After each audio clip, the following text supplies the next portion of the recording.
स्वागत है साथियों। आज हम सभी यूपी हायर के पाठ्यक्रम में लगी हुई एक महत्वपूर्ण रचना जो उपन्यास है लाला श्रीनिवास दास के उपन्यास परीक्षा गुरु पर बातचीत करेंगे और देखेंगे कि इस उपन्यास की मूल थीम क्या है जो आपको परीक्षाओं की दृष्टि से ध्यान रखनी होगी। तो कुछ महत्वपूर्ण बातें हैं जो आप ध्यान रख लेंगे तो इस उपन्यास के विषय में बहुत सारी बातें आपको समझ में आ जाएंगी। सबसे पहली ही बात जो ध्यान रखनी है कि आचार्य रामचंद्र शुक्ल जी ने लिखा है कि श्रीनिवास दास ने परीक्षा गुरु नामक एक शिक्षाप्रद उपन्यास भी लिखा है। तो आचार्य रामचंद्र शुक्ल जी ने परीक्षा गुरु को क्या माना है? एक शिक्षाप्रद उपन्यास माना है। उन्होंने कहा कि उन्होंने एक शिक्षाप्रद उपन्यास लिखा हुआ है। ठीक है, तो इसे ध्यान रखेंगे। दूसरा कथन आचार्य रामचंद्र शुक्ल जी का ही है, वो भी बहुत महत्वपूर्ण है, बहुत प्रतिष्ठित है, इसे ध्यान रखेंगे। जैसे उन्होंने लिखा कि अंग्रेजी ढंग का मौलिक उपन्यास पहले पहल हिंदी में लाला श्रीनिवास दास का परीक्षा गुरु ही निकला था। तो ये कथन आपके सामने से कई बार गुजरा होगा। तो इस उपन्यास के विषय में लगे हाथ ये भी तैयार रखना है। अंग्रेजी ढंग का मौलिक उपन्यास पहले पहल हिंदी में लाला श्रीनिवास दास का परीक्षा गुरु ही निकला, ये कथन भी आचार्य रामचंद्र शुक्ल जी का है। तो दो बातें ये शुक्ल जी की आपको महत्वपूर्ण ढंग से ध्यान रखनी होगी। इसके अलावा देखेंगे कुछ और महत्वपूर्ण बातें भी हैं जो हमें ध्यान रखना होगा। जैसे आचार्य रामचंद्र शुक्ल जी ने एक जगह और लिखा है गद्य साहित्य का प्रसार वाले स्थान पे उन्होंने लिखा कि पहले मौलिक उपन्यास लेखक जिनके उपन्यासों की सर्वसाधारण में धूम हुई काशी के बाबू देवकी नंदन खत्री थे।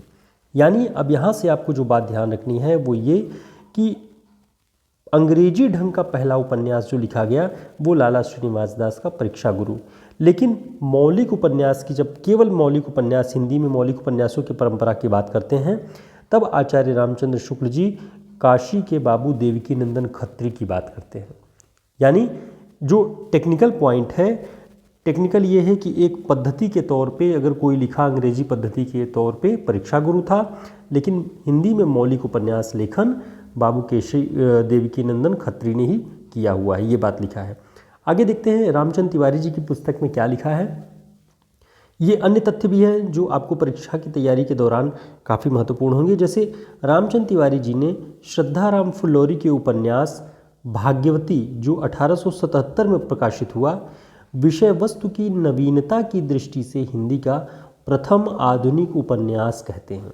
तो ये बात भी बहुत महत्वपूर्ण हो जाती है, इस उपन्यास के साथ तैयार रखेंगे।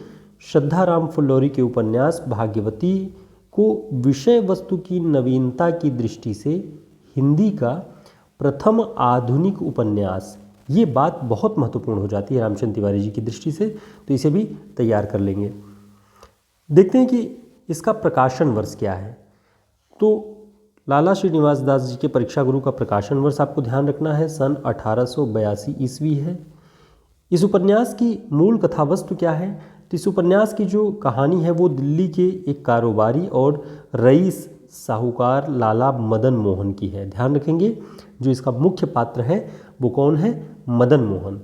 ये क्या है कि ये अमीर है, रईस है, कारोबारी है और साहूकार के रूप में ये इस पूरे उपन्यास में आया हुआ है और जो बुरी संगत में फंसा हुआ है, अपव्ययी है, अपनी विरासत को संभालने की क्षमता नहीं है। वह अपने पिता से प्राप्त विरासत की संपत्ति को अपने दुर्व्यसनों में व्यय करके अनेक संकटों में उलझा रहता है। तो ये बात आपको ध्यान रखनी है। कौन सा ऐसा पात्र है इस उपन्यास में? उसका नाम है मदन मोहन। ठीक है, मदन मोहन के मित्र लाला ब्रजकिशोर हैं, पेशे से वकील हैं। इस उपन्यास के विषय में ये पॉइंट भी आपको ध्यान रखना है कि उसका मित्र कौन है, जो सत्संगति यानी कि एक अच्छे मित्र की निशानी जिसमें है लाला ब्रजकिशोर, और वो पेशे से क्या है? वकील है। इन्हीं के प्रयत्न से ब्रजकिशोर के प्रयत्न से ही लाला मदन मोहन सही रास्ते पर आते हैं। अब इस उपन्यास के विषय में थोड़ी सी बातें अगर आप ध्यान रखेंगे तो रामचंद्र तिवारी जी ने इस पुस्तक की, इस उपन्यास की भूमिका को ही उद्धृत करते हुए उन्होंने बताया कि लेखक के अनुसार यानी लाला श्रीनिवास दास के अनुसार जो बात 100 बार समझाने से समझ में नहीं आती वह एक बार की परीक्षा से मन में बैठ जाती है, और इसी वास्ते लोग परीक्षा को गुरु मानते हैं और इसी को आधार बना करके इस पूरी उपन्यास का नाम परीक्षा गुरु रखा गया है। और रामचंद्र तिवारी जी ने लिखा कि यह उपदेश प्रधान उपन्यास है। ध्यान रखना है आपको, यह रचना उपदेश प्रधान है। कौन लिख रहा है? रामचंद्र तिवारी जी। तो यदि परीक्षा में पूछे कि लाला श्रीनिवास दास के परीक्षा गुरु को उपदेश प्रधान किसने माना है, तो रामचंद्र तिवारी जी ने माना है। परीक्षा गुरु की भूमिका के विषय में ही रामचंद्र तिवारी जी लिखते हुए बताते हैं कि परीक्षा गुरु की भूमिका में लाला श्रीनिवास दास क्या लिखते हैं? लाला श्रीनिवास दास लिखते हैं कि अपनी भाषा में नई चाल की पुस्तक है। ध्यान रखेंगे इस बात को, अपनी भाषा में नई चाल की पुस्तक है परीक्षा गुरु। और ये लिख कौन रहा है? ये बात लिख रहे हैं स्वयं लाला श्रीनिवास दास। ठीक है, इसे ध्यान रखेंगे। अब ये अपनी चाल में, अपनी भाषा में नई चाल की पुस्तक क्यों है, तो इसका उदाहरण देते हुए अपनी भूमिका में वे लिखते हैं कि लाला ब्रजकिशोर, और इसमें एक और पात्र है मुंशी चुन्नीलाल, मास्टर हैं एक शिव शंभुदयाल, ये सारे लोग साथ में हैं। कौन मदन मोहन है, कौन ब्रजकिशोर है, कौन चुन्नीलाल है, ये कुछ पता नहीं है। और ये सब जो है एक अंग्रेजी सौदागर की दुकान में खड़े होकर असबाब देख रहे हैं। तो किसी के कैरेक्टर देखने से नहीं पता चलेगा कि कौन रईस है, कौन उनका मित्र है, कौन मास्टर है। लेकिन धीरे धीरे जैसे जैसे पाठक आगे बढ़ता है कथा में, तो सबके चरित्र से वो स्पष्ट होता चला जाता है। ये बातें पहले से कुछ बताई नहीं गई हैं। पढ़ने वाले धैर्य से सब पुस्तक पढ़ लेंगे तो अपने अपने मौके पर सब भेद खुलता जाएगा और आदि से अंत तक सब मेल मिल जाएगा। ये बात लाला श्रीनिवास दास लिख रहे हैं।